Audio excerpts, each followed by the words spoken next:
మా పక్కింటి అమ్మాయి నోస్ రింగ్ కుట్టించుకుందాం అంటే వెళ్ళామండి. చాలా నైస్ గా ఉంది కదా. అక్కడైతే చూసారు కదా ఇన్ని నోస్ రింగ్స్ అండ్ కమ్మలు అయితే చాలా ఎగ్జాక్ట్ గా చిన్న చిన్ని 1 గ్రాము 2 గ్రామ్స్ చాలా బాగున్నాయి అనమాట. మేము అక్కడ చూస్తాము. మా పిల్లలైతే హడావిడి హడావిడి అక్కడ మొత్తం కూర్చొని చీరలను లాగేసి పిగేసి మొత్తానికి ఫైనల్ నోస్ రింగ్ అయితే సెలెక్ట్ చేసేసాము. అక్కడ మా ఆచారి గారు ఉంటారు కదండి, వాళ్ళు కుట్టారనమాట. ఆ పాప బాగా నొప్పి అని చెప్పి భయపడిపోయింది బాగా, కానీ ఇప్పుడైతే బాగానే ఉంది అనమాట. చాలా అంటే చాలా అందంగా ఉంది నోస్ రింగ్ కుట్టించుకున్న తర్వాత. చూసారు కదా ఒక్క సెకండ్ అండి ఇలా నేను పెట్టిన వెంటనే మొత్తం అట్లా నోస్ రింగ్ అయిపోయింది అనమాట. 1 సెకండ్ లో ఇంకా నోస్ రింగ్ అయిన తర్వాత బయటకు వచ్చేసాం అనమాట.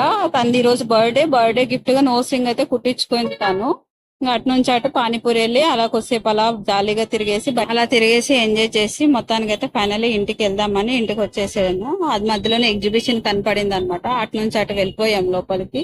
వెళ్ళిపోయి కొన్ని షాపింగ్ అయితే చూసుకొని వచ్చాము. అది